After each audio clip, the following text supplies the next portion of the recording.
So, good day mga idol, no? So, isang pagpalang araw na naman. So, advance Merry Christmas po sa inyong lahat. And Happy New Year po, no? So, sana ay maligaya kayo ngayong darating na Kapaskuhan mga idol, no? Yan, so, dito may nakita akong hinog na papaya mga idol. Saktong-sakto, may 1 month old ako ng mga sisiw. Susubukan ko silang pakainin ng mga hinog na papaya, no? So, first time lang makita at matikman to, kaya subukan natin kung gugustuhin ba nila, pero hindi ako sure mga idol kasi busog pa to eh. This time nasa 9 AM to 10 AM pa to, no.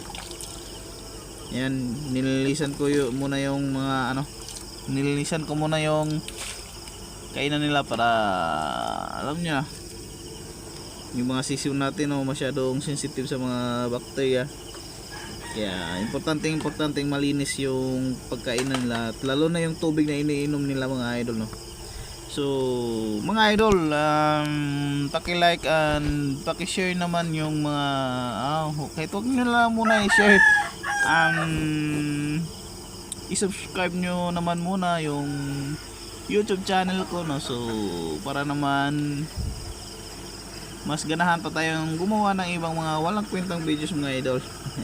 So ito mga idol, matapos ko nang himayin yung papaya at dinuduro ko muna kasi mga 1 month old pa to.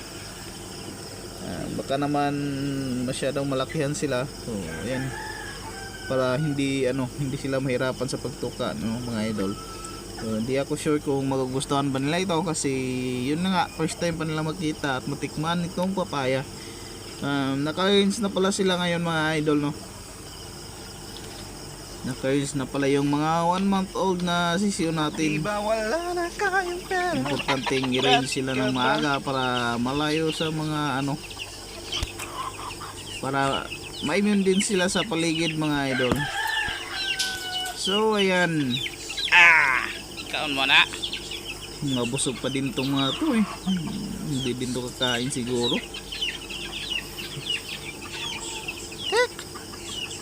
Yan, sabi na nga eh.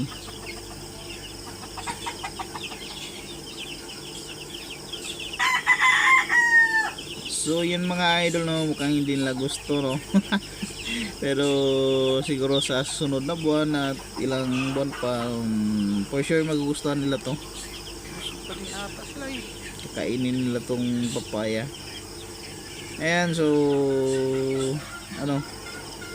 kung di nila yan maubos, ibibigay natin sa ibang mga manok ko dito, no. May mga babae naman ako naka-range, may mga baby stag din. Doon na lang natin ipakain, no. Lalo na yung may mga shamu kasi ako dito, no. So, ang tatakaw, no, kahit anong pagkain ibibigay mo siguradong ubos. So yun mga idol, maraming salamat sa panunood sa isang walang kwentang video ko na naman mga idol, no. So paki-like and paki-subscribe na rin ng YouTube channel ko mga idol, parang awan nyo na po. So yan, inalis ko na doon kasi hindi nila gusto. So dito ko lang, siguradong ubos to sa mga mamaya. Yan, nagsimula na silang maglapitan. So yun lang mga idol, maraming salamat po sa inyong lahat. Advance Merry Christmas and Happy New Year po sa inyong lahat mga idol. Goodbye.